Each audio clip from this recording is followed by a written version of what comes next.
They say Ireland is green and gentle, but they forget the old woods. Those that breathe when no wind stirs, that keep stories stitched in bark and root. And deep within the hills of Ossory, when the mist rolls down like a veil over the land, old voices speak again.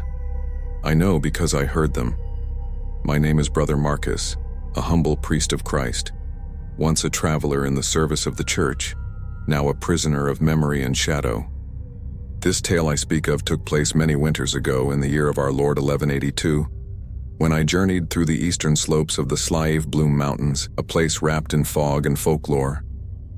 I was sent by the Bishop of Ferns to deliver sacred texts to a monastery nestled in the heart of Ossory.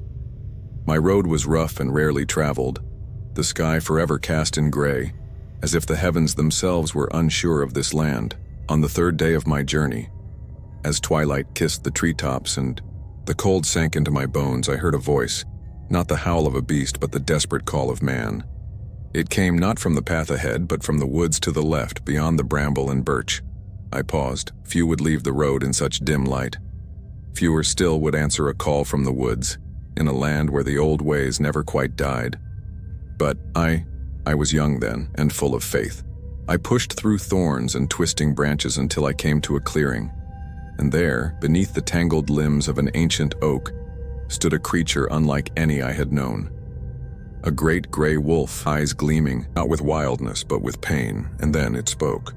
"Father," the wolf rasped, its voice a dry whisper. "You are a man of God, are you not?" My heart near stopped. My knees failed me, and I dropped to the damp earth. "Do not fear," it said. "I mean no harm, I beg of you. There is one among us who is dying. She needs the rites."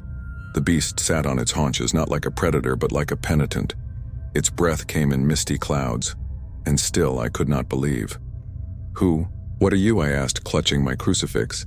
"Is this sorcery? Some trick of the devil?" The wolf turned its gaze to the horizon, to where the moon began to rise like a pale wound in the sky. No trick, no devilry. We are the cursed of Ossory, punished by a sin we can no longer remember. We were once men and women faithful to Christ but changed, turned into beasts when the old king still ruled these hills. But our souls, they remain. I should have fled. I should have called upon the saints and run back to the road, but I did not. There was sorrow in the creature's eyes, a deep, unending grief. "Take me to her," I whispered. The wolf rose and turned into the thicket. I followed. We walked for what felt like hours, the forest closing in like a great cathedral of blackened wood and silence. Then we reached another clearing, and there, curled beneath a stone altar half swallowed by moss, lay another wolf, smaller, frailer, her chest rising and falling in shallow rhythms. She lifted her head and her eyes met mine, green, flecked with amber. Human. I knelt beside her, trembling. "Do you understand me?" "Yes," she breathed. "Please, Father, I am ready to go. I only ask that my soul be free." And so, with the fog thick around us and the moon high above, I opened my book of rites. My fingers shook as I recited the prayers. Latin never felt so heavy, so sacred, as it did that night. When I sprinkled her with holy water, her body gave a final shiver. She smiled, a wolf's smile full of strange, aching peace, and closed her eyes. She did not wake again. The male wolf, her companion, lowered his head beside her. He did not weep, but there was a silence in him that wept louder than any. "Man, thank you," he said. "You've done more than you know." And then he turned and vanished into the trees. I returned to the road before dawn, though the light never truly broke that day. The memory of the wolves, no, of the people, stayed with me, pressing against my thoughts like a second skin. I tried to pray as I walked, yet every verse came hollow, disturbed by the weight of what I'd witnessed. At the monastery, the monks received me kindly. They lit candles and offered warmth, though I spoke little of my detour. That night, as I lay in my cell staring into the flickering shadows, I opened my journal and wrote everything. Every whispered word, every breathless prayer, every look in her eyes. The abbot found me before prime. He was a severe man, tall and silent, with a face carved from sorrow and stone. "You walked through the woods," he said, not asking, but stating, "I did." "You met them." "I did." He closed the door and sat beside me, robes pooling like black water at his feet. "They come once every few generations," he said. "We know of them. Some monks call them demons in disguise. Others, fools or faithful, depending on who you ask. Say they are remnants of an older world caught between grace and curse." I told him what the wolf had said, that they had been Christian, that their punishment had no clear origin. The abbot nodded slowly. "A family from the house of Elain. That's the name passed down. They ruled long ago before Patrick brought the light of Christ. Some say they struck a pact with the Druids. Others say it was a saint who cursed them for pride. But no matter the version, the ending is always the same. They change, not in body alone, but in fate. To walk as beasts, but think as men." I shivered. "Can it be broken?" The abbot looked toward the crucifix on the wall. "If it can, no. Soul has yet found the path." Weeks passed. I tried to resume my life in the church, but the woods of Ossory haunted me. At times I thought I saw movement in the trees, even when none stirred. I would wake in the dark, heart racing to the sound of low howls echoing over the hills. Then, on a bitter morning in late winter, a parchment arrived. It was unsigned, but written in a hand familiar. "She has not returned to her human form. Her body lies cold, her spirit adrift. You gave her peace, but not release. I beg you, come back. We will show you what must be done."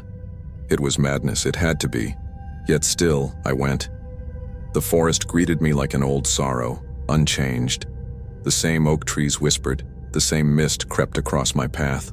He was waiting, in the clearing. The male wolf, his coat darker now, streaked with silver. "She was not freed," he said. "The rite was true, yes, but incomplete." I stared at him. "How do you know?" "Because she does not dream. Her soul should have moved on, should have returned to the bones of our ancestors. But it lingers. I feel it, as you might feel the weight of breath on your neck in an empty room. A cold wind passed through me. What must I do?" He turned and began to walk. "Come, it is time you knew the whole truth." We reached a glen deeper in the woods where the land seemed to breathe. There, carved into the hillside, stood the ruins of a chapel, ancient, forgotten, smothered in ivy. A place where moss had overgrown memory. "This was once holy," the wolf said, "built by our kin who still clung to Christ even as the curse claimed us." He led me down crumbling stone steps into a crypt, where a circle of stones marked a sealed tomb. "In this place," he whispered, "the first werewolf of Ossory made his vow, a pact of protection. He would take on the curse to save his kin from war. In return, the gods, old and hungry, asked for only one thing." My voice trembled. "What? A sacrifice. A pure soul, every 100 years." I stepped back. "You mean?" He looked at me, eyes ancient and knowing. "She was the one. She gave herself willingly, believing it would end the curse. But the rites were changed by your church, the tether was not broken. Now she is lost, unless we can find her and finish what was begun." My breath caught in my throat. "Find her." "How?" "She wanders in the space between, in dreams, in the fog." I looked into those eyes once more, human eyes in a wolf's face, and I knew what I had to do. I slept that night in the ruins of the chapel, beneath the broken arch of heaven and stars dimmed by drifting fog. The wolf, the man, kept watch nearby, silent as stone. He had given me a tincture made of roots and ash, bitter as regret. "It will open the gate," he said, "but only if you let go of what you think is real." When the fire dimmed and the night grew still, I drank. Sleep did not come gently. It tore through me like a sudden flood, and the world fell away. I awoke in a dream not mine, not truly awake, and not fully asleep. The forest had changed. The colors were strange, too vivid, too soft, like a world painted in memory. The trees reached impossibly tall, their leaves whispering in languages I didn't understand, and beneath them, winding like a silver river, was a path made of bones. I followed it. Shadows passed around me, not wolves, not men, shapes caught in the act of becoming. I saw flickers of faces, of limbs bending the wrong way, mouths caught mid-prayer. They didn't speak, they mourned. Then I saw her. She stood alone in a clearing, no longer a wolf, but not yet a woman. She shimmered like mist, clothed in sorrow and moonlight. Her eyes found mine. "You came," she said. "I did." "Then listen, priest, for there is little time." She told me the truth. The curse of Ossory was not born of sin, but of sacrifice. The first werewolves were guardians, protectors of a secret line of druids who had refused to spill blood during the final pagan wars. To shield them, a warrior priest invoked a forgotten god, one older than Rome, older than Christ, a god who asked not for worship, but for balance. That balance was life for life, protection for pain, and every century the price came due. She had given herself to stop the cycle, the last of the line, offering her soul as ransom. But the ritual had been severed when my church rose and buried the old tongues. Without the proper rites, she became trapped, neither alive nor dead, not beast nor spirit. Now she drifted, and the curse remained. "You must find the stone of separation," she said, her voice like wind through reeds. "It lies beneath the chapel still, marked with the eye of the wild. Spill blessed water upon it and speak my name." "Your name?" I asked. "You never told me." She stepped forward, placing a ghostly hand upon my brow. "Elain." Then the world split in a burst of cold. I awoke with a cry. The fire burned down to embers. The wolf was there, his head bowed. "You saw her," he said. I nodded. "Elain." She told me what to do. He stood and padded toward the crypt. I followed. We descended together into the black, torches flickering like frightened hearts. Beneath, the stone altar.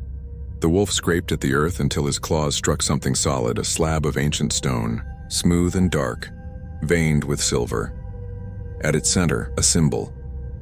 An eye carved with branches for lashes. The eye of the wild. I uncorked the flask of holy water from my satchel. My hands trembled as I poured it across the stone. Nothing happened.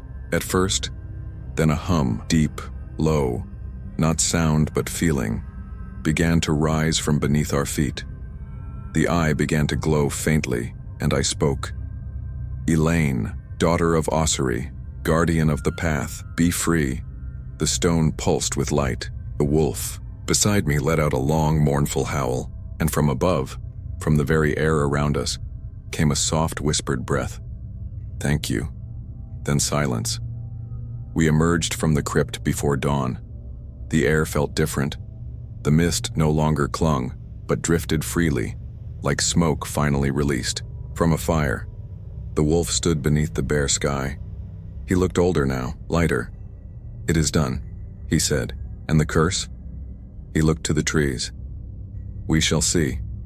But for the first time in many lifetimes, hope stirs." We parted at the edge of the forest. The wolf, whose name I never learned, though he had once been a man like me, watched the horizon with eyes not of an animal, but of someone who had lived too many lifetimes. He did not thank me, nor did I expect him to. There was something sacred in silence, something final. I returned to the monastery days later, worn and weathered, though the path felt shorter than before. The forest no longer pressed in with the same ancient weight. It breathed easier. The abbot listened to my tale in the candlelit scriptorium, hands folded like broken wings. "She is free then?" he asked. I nodded, "And the curse may lift, if God wills it." He looked down at the table where the holy texts lay open but untouched. "And if he does not?" I did not answer, not because I lacked words, but because words sometimes profane the sacred. Years passed. I remained with the order, though I traveled rarely. My hair silvered. My hands grew, stiff, but I dreamed often of wolves. Not of snarls and blood, but of song. A long, aching howl beneath the moon, filled with mourning and memory. One winter, when the frost bit harder than usual and death rode the wind, I felt it again. The presence, not in the woods this time, but in the chapel itself. I woke to find my candle snuffed out, though no draught stirred the air, and in the dark I saw two golden eyes watching me from the corner. They did not frighten me. "Is it you?" I asked aloud. The shape moved forward, a shadow, neither ghost nor beast. It came to my bedside and bowed its head. "Elain is at peace," it whispered in a voice like old wind. "Now, we too may rest." Then the shape faded, like mist beneath the morning sun. In the years that followed, the people of Ossory whispered of changes in the hills. Fewer sheep were lost to the shadows. The hunters spoke of a hush in the woods, not the silence of fear, but of reverence. The howls that once echoed in the valleys grew less frequent, until one spring they ceased altogether. I recorded what I could. The church, as expected, dismissed most of it, filed it among visions and folklore. But in quiet corners, my writing spread. Pilgrims came to the ruins of the old chapel, now cleared and sanctified. Some came seeking healing, others sought truth. A few, I think, were kin of the wolves who once walked beneath its stone. And as I grew old, I often walked the edge of the forest hoping to see him again, the last of Ossory's cursed. But he never came. Until the night I was dying, the fever had taken hold, and the brothers gathered in prayer. I drifted between breath and stillness, until the room grew quiet and I was alone. Then once more, I saw the wolf. He stood by the door, silver and still, eyes no longer burdened. In them I saw peace. "You kept your promise," I said weakly. "You showed us mercy," he replied. He stepped closer, pressing his head gently to my hand. His fur was warm. "Is it over?" I asked. "Not for all, but for us?" "Yes." I closed my eyes. In that moment I heard the woods again, not with dread, but with belonging. The wind danced through the trees, leaves rustled like whispered prayers, and somewhere far off the wolves of Ossory sang their last song, for freedom, for faith, for the woman who gave everything.